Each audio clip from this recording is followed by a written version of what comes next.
My name is Mayor John McCann from the city of Chula Vista. We'll get started. So if we can please call the roll Chair McCann, here. Director Shu, Here. and Director Aguirre is not here at the moment. Okay. Do we have a status? Should we wait or continue the meeting? Hey, Mayor, this is Jack Fisher. I'm filling in for Mary Gide from Imperial Beach. Oh, my apologies. Okay, great. So we'll just keep moving forward then. And then if we could say the Pledge of Allegiance. I pledge allegiance. Pledge of allegiance To the flag. to the flag, United States States of America. And to the republic. for which it stands, one nation, under God, indivisible, with liberty and justice for all. Thank you. Outstanding. Okay, we will now move on to item number 1. Chair, did we want to do public comments for items not on the agenda? You are correct. Let's go ahead and do we have any public speakers for public comments? We have no written comments to read, and there's no hands raised at this time.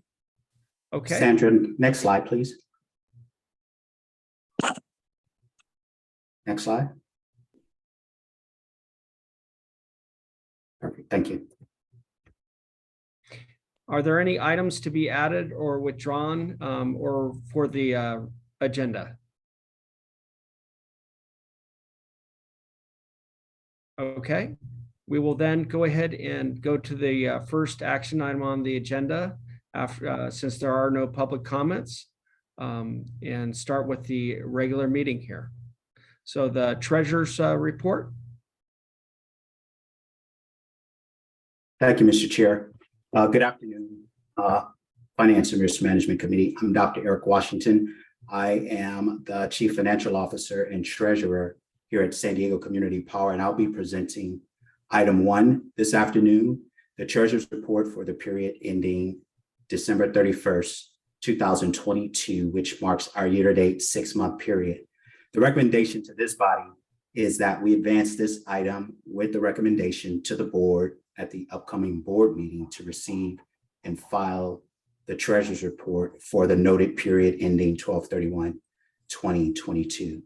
The Treasurer's Report will take up 2 perspectives relative to our actual results compared to our budget, and also our actual results as it compares to our projections, or said differently, our pro forma. Next slide, please. So for the period ending 12/31/2022, 6 months year to date, our operating revenue outperformed our budget by approximately 7%, resulting in just under 32 million variance between what we actually achieved for the period compared to what we budgeted for. However, the expenses also outperformed our budget by the tune of 46 million over what we budgeted for total expenses. And that was primarily attributed to the dynamics and variability in the energy markets being higher at the time those costs were incurred relative to our budget. So it offset the better than expected revenue to the tune of about 15.7 million. So we ended the period at 11.8 million. However, we budgeted for 27.5 million for the year-to-date period through December 31, 2022. The bar chart in the lower right-hand corner of the slide presentation is a graphical depiction with the blue bar representing our year-to-date results and the orange bar representing our budget. Next slide, please. So as previously stated, we take 2 perspectives at a look at our actual results compared to our budget and compared to our pro forma, or said differently, our projections. So as you'll see in this slide, our actual results, top line revenue or net revenue, again, outperformed similarly compared to the budget. Operating expenses perform similarly compared to the budget as well, with expenses outpacing what was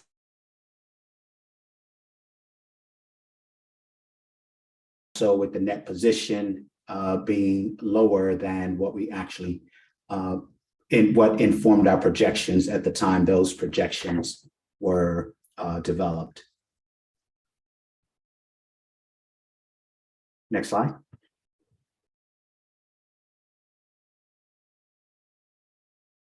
Next slide. Thank you, Sandra. Go back one, please. So this slide represents our actual reserve position year to date for 12/31/2022. As you can see, over the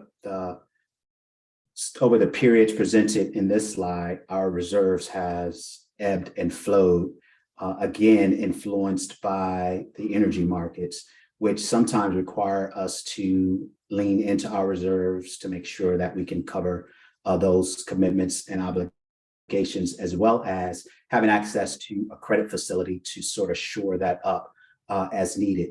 So as you'll see in this chart in the bar to the far right, depicting the 12/31 results, you'll see that our total access to liquidity was $56.5 million. And that was really comprised of access to a $50 million credit facility that we had at the time, depicted in yellow, to the tune of $26.5 million. And then the actual cash we had on hand in our reserves to the tune of $30 million. So that breaks down the liquidity that we reported for the period and what capital we had access to cover expected or unexpected changes, either in the market or in our overall operating results. Next slide, please.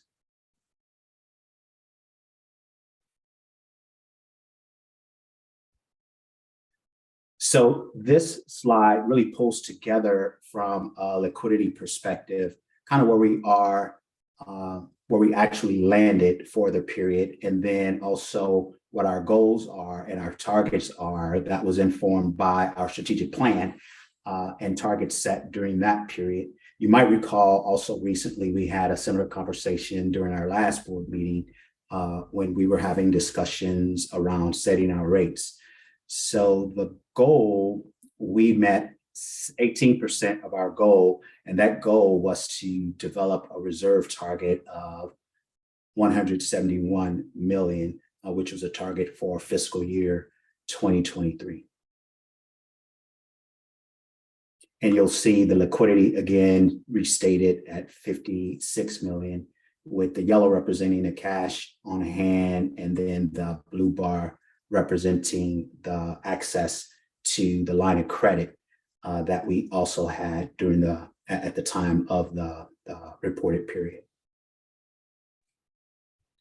And Dr. Washington, I assume once we build up those reserves, the use of the access of the line of credit will not be used as much, correct? Yeah, that's the strategy, Mr. Chair. The idea is to have that facility in place. So if those unexpected events do occur, we have an option to either dip into our reserves or use the line of credit to make sure we can meet those obligations. From another perspective, also, the cost of capital is top of mind for us also. So we want to, make sure that we're managing that as best as possible as well. Thank you. Next slide, please. So with that, Mr. Chair and directors, the recommendation is that this body approves advancing the treasurer's report for the period ending 12/31/2022 to the board to receive and file this report. That concludes my presentation for item number 1, Mr. Chair. So I will turn it back over to you. Thank you, Dr. Washington. Excellent report. First, are there any public speakers on this agenda item? There are no written comments and no hands raised at this time. Okay, great. Do I, on the committee, do I have any questions? I do see a hand raised. Jack Shu. Oh, he's on the committee. Right. Okay. Member Shu, I acknowledge you. Thank you. I just wanted to have a quick question for Dr. Washington. I know the cost of course energy went up, so that's part of our cost. But in terms of the other costs I'm interested in is was there any other costs associated with the running out the organization that caused an increase in cost, as well as the revenue went up? How did the revenue go up by the amount that it did? Thank you for those questions, Councilmember Shu.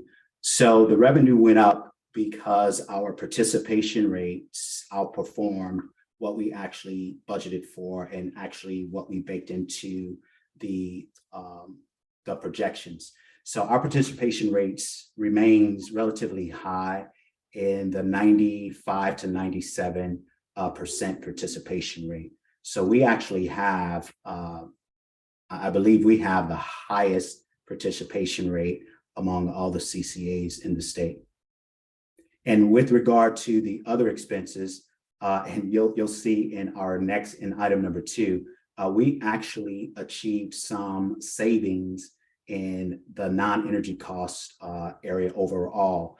Energy continues to be the largest expense in our budget, as depicted in the slide deck, and also you'll see depicted in the financial statements. So that's really where the most impact with regard to our results compared to our budget and our projections really lie.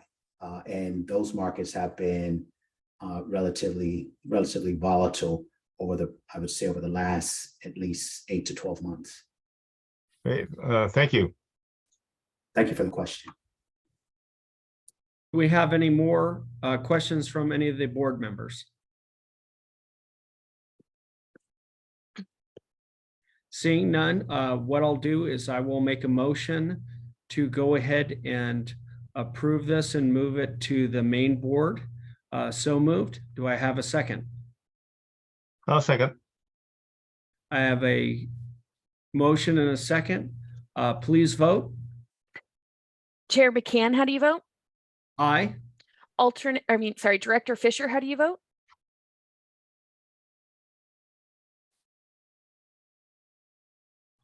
Director Fisher, it looks like you're on mute.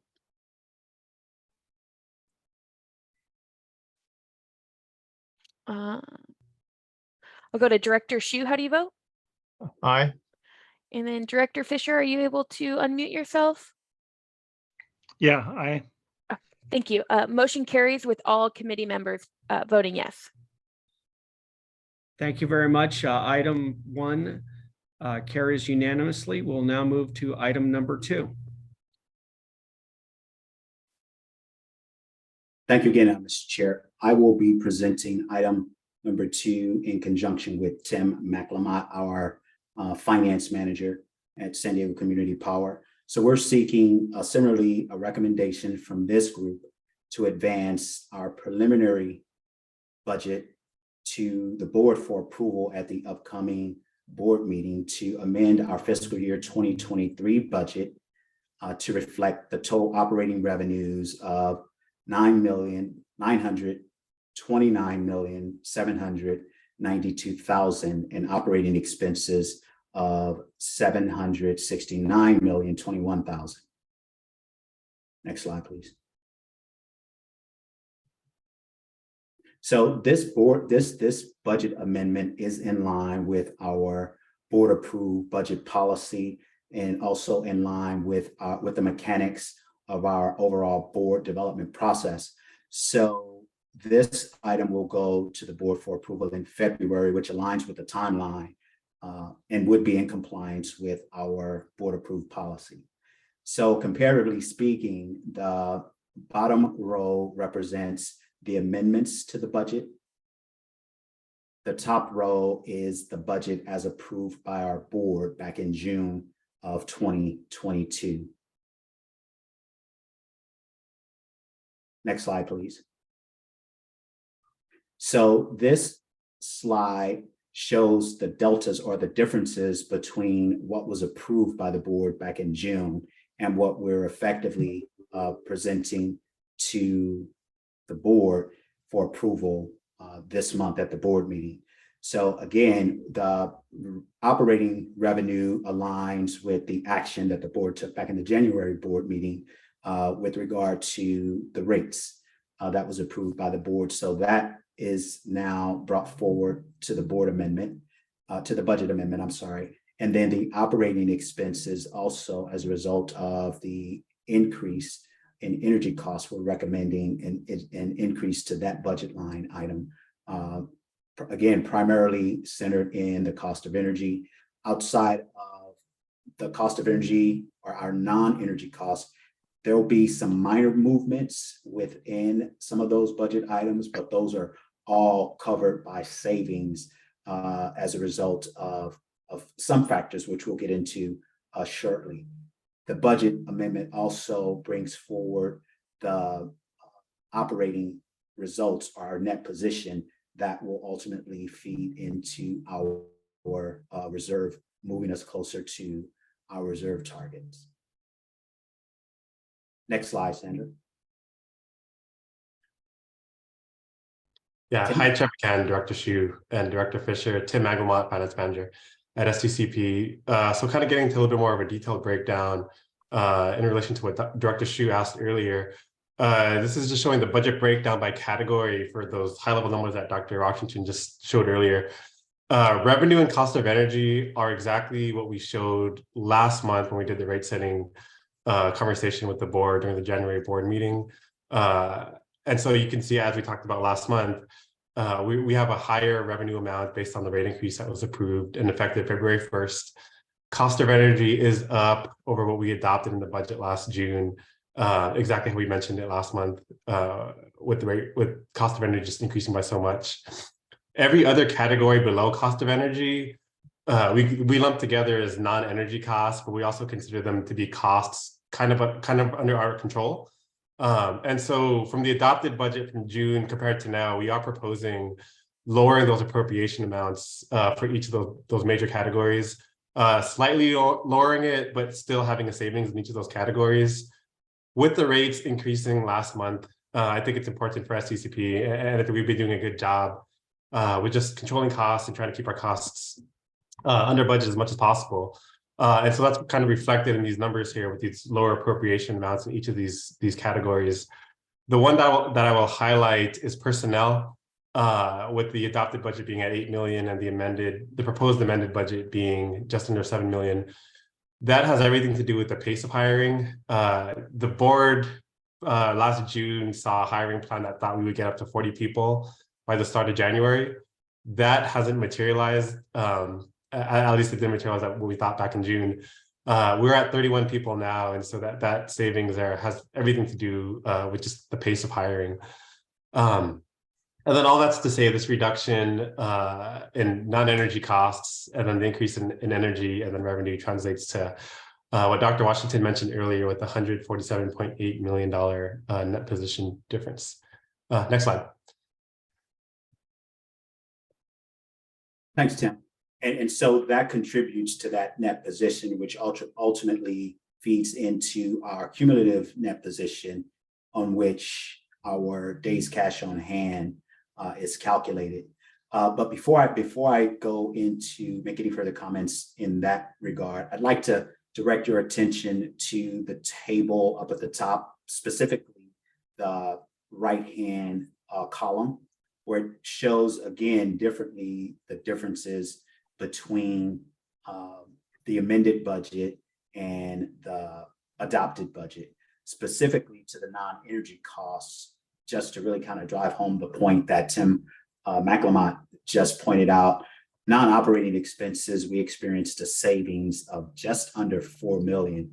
we acknowledge the fact that energy costs is our largest cost center in terms of expenses, but being fiscally prudent and really aligning with our 6 principles of fiscal management, the top being maintaining and managing a fiscally responsible budget, is really spelled out here with the cost savings. Granted, there were some timing differences between what we had scheduled in terms of hiring and where we actually are year to date, but we're continuing to expand, and actually we're up to 32 members, soon to be 33, and we've got 4 others in the pipeline to be hired between now and probably the beginning of our next fiscal year, which starts July 1st, 2023.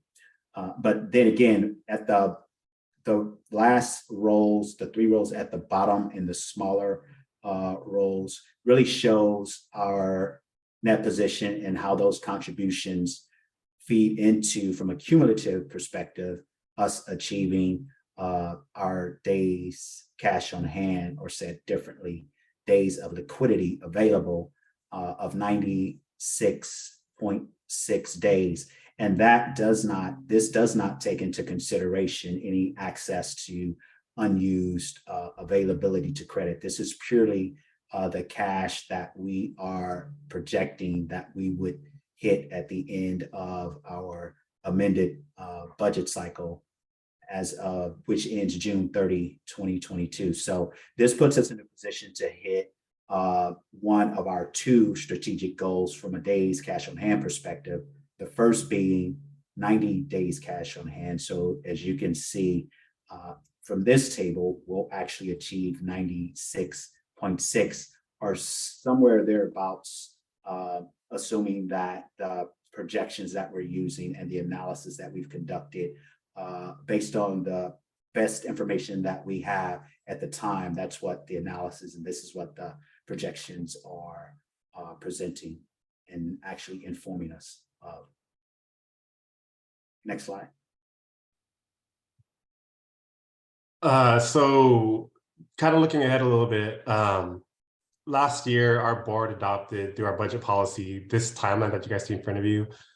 Today's item is this mid-year budget amendment, which we expect to do every February in alignment with our schedule for rate setting, which happens in January. If this item is approved today, the next steps are, first, internally, we are going to start working, or we have started already working on the next fiscal year's budget. The board will go through strategic planning sessions, which will also feed into the budget. And then between the months of March and April, our staff internally will take in feedback and then propose budget so that we could prepare them for this body come May, and then for full board approval, hopefully in June, before it goes into implementation on July 1st of this year for next fiscal year. Thank you, Tim. Next slide, please. So then, Mr. Chair and committee members, the recommendation for this body is to recommend the approval of advancing this item to the board for final adoption and approval at the upcoming board meeting of our fiscal year 2023 amended budget to reflect operating revenues of $929.8 million and operating expenses of $769,021,000. That concludes my report, Mr. Chair, and I will turn it back over to you. Thank you very much. Thank you very much, Dr. Washington. And thank you, Tim, also for your diligent work on this item. Madam Clerk, do we have any public speakers? There were no written comments and there are no hands raised at this time. Great. Member Shu and Member Fisher, do you have any questions? You know, I actually do have a question. I haven't looked at the notes from the rate setting meeting that happened last month, but it seems like there's a significant amount of profit expected. Am I correct for what I'm seeing? That compared to the original budget, that we're looking at a much larger amount coming in as a profit. Is that correct? Thank you for that question, Member Fisher. Yes, that is correct. You might also recall in your notes that that would allow us to build our reserves, which was the action that the board was supportive of, to build reserves so that we're in a position to be able to even navigate unexpected situations even more favorably, being fiscally responsible. And then that would also allow us to obtain the credit rating, which has benchmarks relative to days cash on hand. So we would hit a benchmark. I don't recall precisely what the number was in the rate setting discussion, but I believe we hit the 90-day target by June of calendar year 2023. And I believe we hit the 180-day target, which is the second strategic goal, by October of calendar year 2023.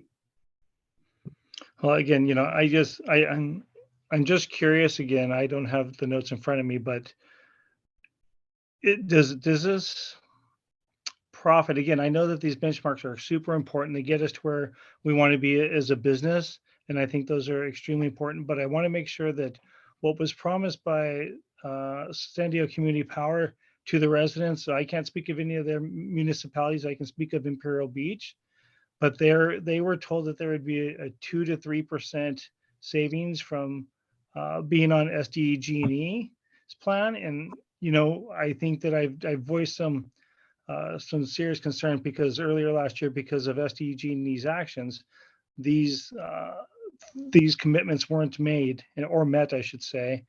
And I just want to make sure that going forward, that that the residents who happen to be our customers, that I voted for having SDCP as part of the provider in Imperial Beach, that those promises for the rate savings are intact, the best that they can be.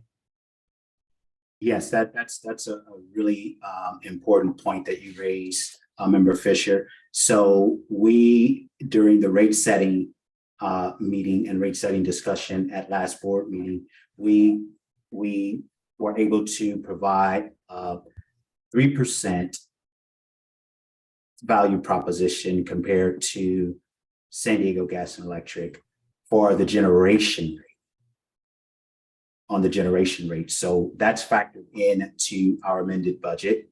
So that's factored into the amended budget.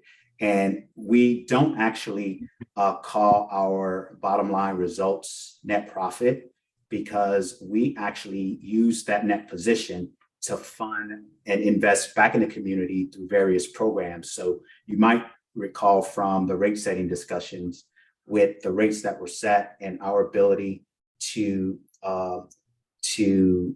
create programs and further provide further stability of our ability to deliver more reasonable rates for our customers. So that allows us to really build those reserves so that we're able to do a lot more and invest in our communities in a meaningful way that directly aligns with our mission and vision statements.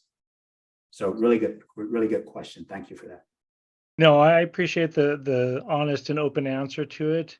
And I'm really grateful for everybody who's done the hard work to make sure we're getting there. Being fiscally smart in these day and ages is extremely difficult. And by the numbers you just shown, it's very impressive that we seem to make, if my math is correct, it looks like we figured out how to raise revenues by 220 million, and only the operating was only up by what, $76,000 or something like that, or 76 million. So wonderful job to everybody. Thanks for answering that question.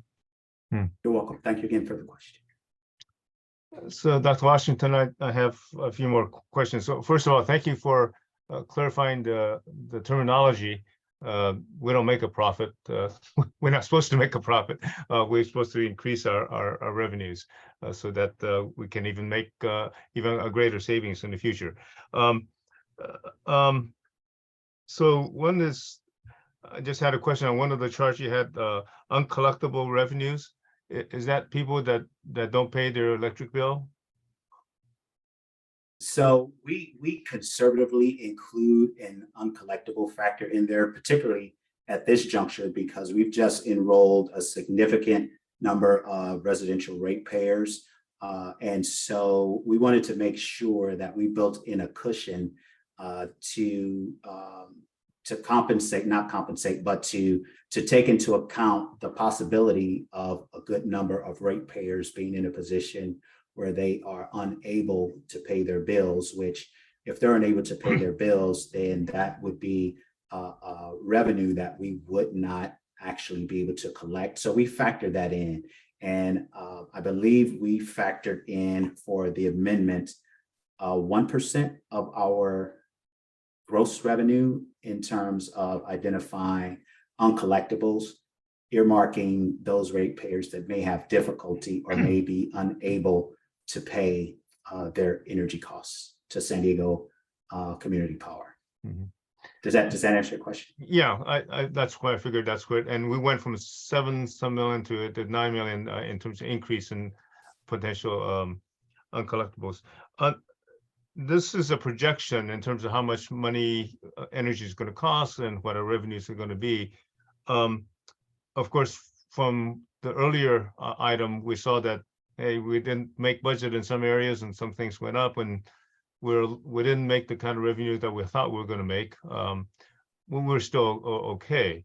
So would you say what we're going forward is with the projected budget, given current circumstances with the flexibility of energy cost and people maybe not being able to pay, is this optimistic? Is this on scope of what other utility companies or providers do, or are we being extra safe?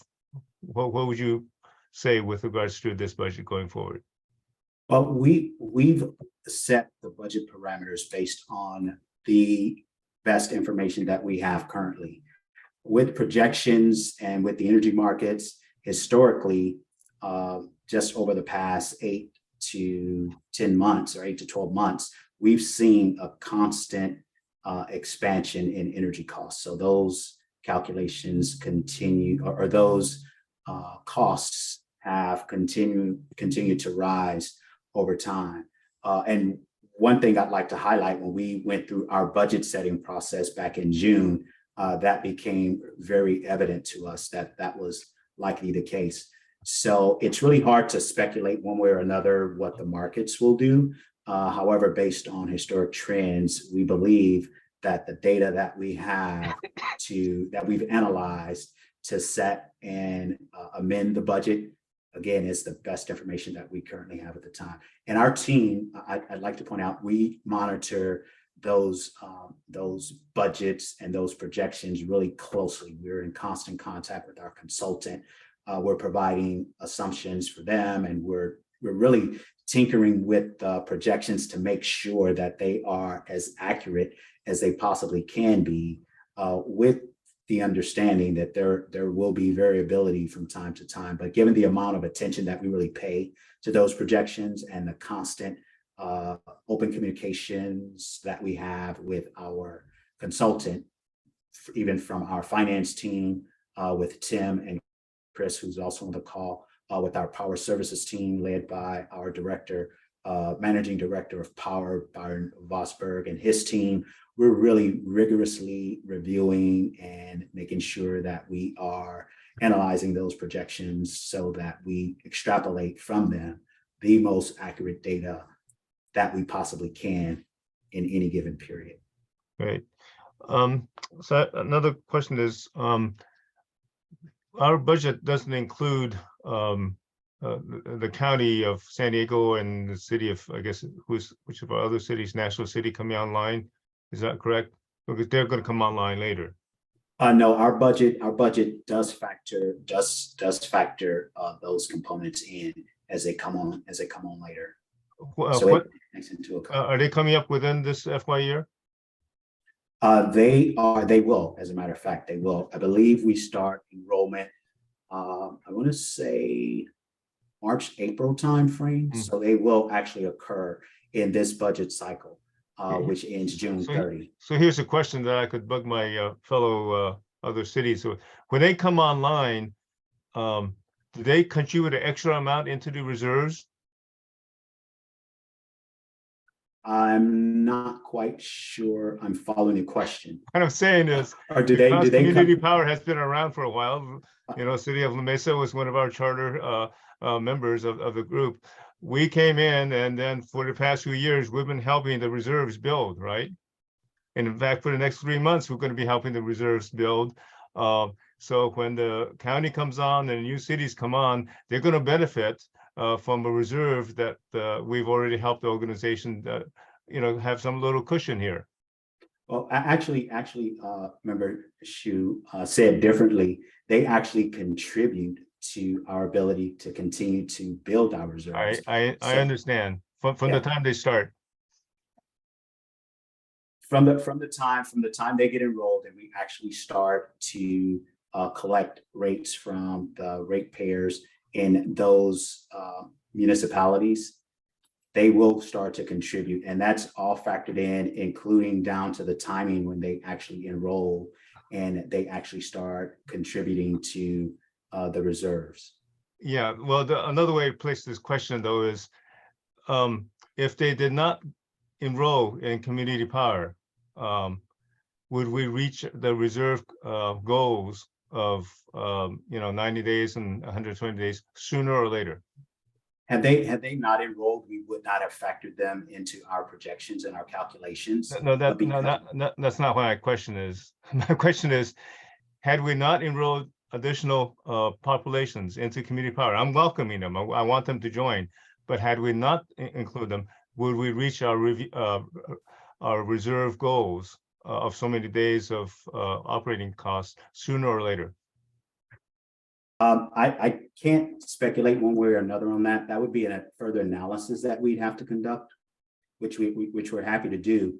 So a couple thoughts would be that if they had not enrolled, we would not experience the benefit of the ratepayer revenue from the county, unincorporated county, and the city of National City, nor would we have to incur the costs of providing energy or procuring energy to deliver to those municipalities. And I think there's some benefit. We're going to have greater buying power because we're going to buy a lot more energy too. So there's a benefit for enrolling them. But I just wanted to understand a little bit of that. I don't have any other questions for the next budget. Chair McCann, I bet you may have though. Thank you for the question, Member Chu. Thank you very much. And really great questions by Member Fisher and Member Shu. And clearly, Member Shu, you said something very, very important. The more customers we have, the larger ability we have is to purchase at a discount. And the reserves essentially are a percentage. So whether you have 100,000, 500,000, or 1 million customers, our goal is to have a percentage of the reserves for that cost. And so depending upon how many members we have, we're always gonna have that target be a percentage. And I think that Dr. Washington has us with the current cities coming on board, having that target has been very, very directed at that. And again, I wanted to appreciate Tim and Dr. Washington for their great work on this item. With that, what I'll do is I'm going to go ahead then and make the motion to recommend the board approval of the fiscal year 2022-23 amended budget to the full board. And I will so move that. Do I have a second?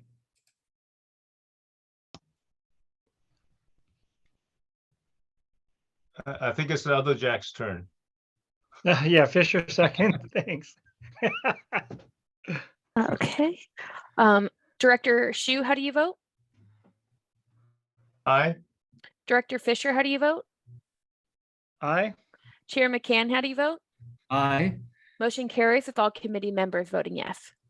And thank you very much. Ironically, when I was a child, they actually thought about using me as a nickname, like Jack Kennedy saying Jack McCann. So we might have had 3 Jacks on the subcommittee. But that's neat that we have two Jacks, excellent members. So before I adjourn, I just wanted to see, I know we have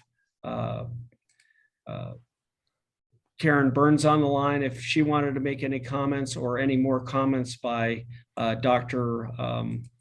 Washington last minute.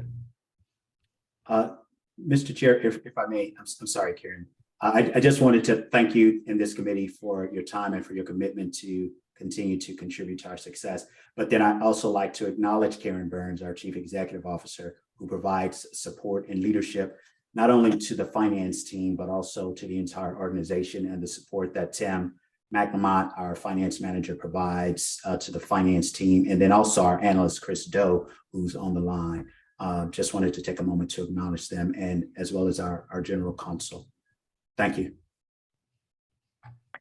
Great. And Councilmember McCann, Chair, I would also like to welcome everyone to this committee. This is the first meeting of the FRMC of the 2023 board. So super excited to be here for that. And also, I really want to thank our finance team, Dr. Eric Washington, Tim Magamont, and Chris Doe. They have done a lot of work.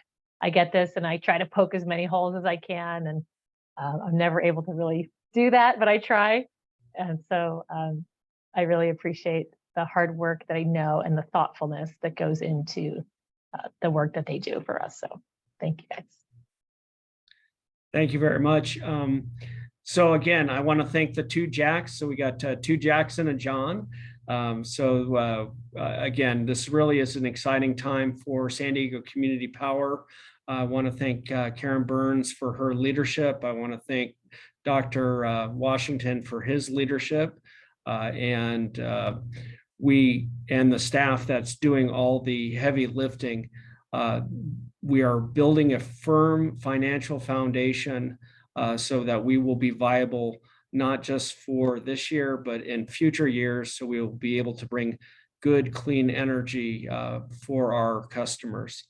So with that, I will make the adjournment, and looking forward to seeing everybody in person very soon. So moved. Thank you.